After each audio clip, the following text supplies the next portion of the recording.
with a greater readiness, and let us stand with a greater determination as we move on to these powerful days, these days of great challenge to be what America ought to be. We will make the opportunity to make America a better nation. I'd like to thank God today for having me here. You know, several years ago, I was in New York City, autographing books for the first book I had ever written. And while I was sitting down signing books, there was a demented black woman who came up. All I can remember her saying is, "Are you Dr. Martin Luther King?" As I was sitting down writing and signing autographs, I simply said, "Yes." The next minute, I felt a beating on my chest. Before you know it, I had been stabbed by this demented woman. I was rushed to Harlem Hospital. It was a dark Saturday afternoon. They had took the blade out, and the x-rays revealed that the edge of the blade was resting on my aorta, the main artery. If it had punctured it, I would have bled out, and that would have been the end of me. It was reported the next morning in the New York Times that I had merely sneezed, I would have died. Well, about 4 days later, after the operation, after they had taken out the blade out of my chest, I was able to move around in the wheelchair of the hospital. They allowed me to read some of the mail that had came in all over the states and all over the world. Kind letters came in. I had a chance to read a few of them, but there was one I'll never forget. There was one from the president and the vice president.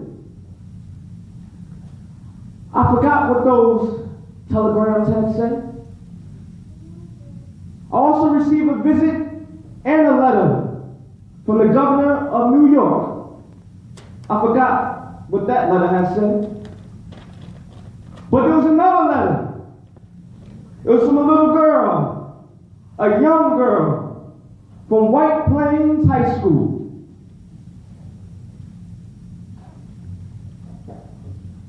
And as I looked over the letter, I knew it was a letter that I'll never forget. It had simply said, "Dear Dr. King, I am a 9th grade student at the White Plains High School." She said, "Though it shouldn't really matter, I'd like to mention that I'm a white girl. I had read in the article that you were going through some suffering and some sorrow. I also read that if you had sneezed, you would have died. I'm simply writing this letter to tell you, I'm so happy you didn't sneeze." Well, I am here tonight to tell you that I too am happy I didn't sneeze. Because if I had sneezed, I would have been around here in 1960 to see all the students of the South sitting in lunchroom counters. And I know, though they were sitting in, they were really standing up for the better of the American dream and taking on the nation back to the great wells of democracy, dug deep by our founding fathers of the Declaration of Independence and the Constitution. If I had sneezed, I would have been around in 1961 We were a part of a great ride for freedom that ended segregation and interstate travel. If I had sneezed, I would have been around in 1962 to see Negroes of Albany, Georgia, decide to straighten their backs out and up. And I know whenever a man and woman straighten their backs up, they're going somewhere. Because a man can't ride your back unless it's bent. If I had sneezed, I would have been around here in 1963 to see the black people of Birmingham, Alabama arouse the consciousness of our nation and brought into being the Civil Rights Bill. If I had sneezed, I would have been around later that year in August to try to tell America about a dream I had. If I had sneezed, I would have been down in Selma, Alabama to see the great movement that was over there. If I had sneezed, I would have been here in Memphis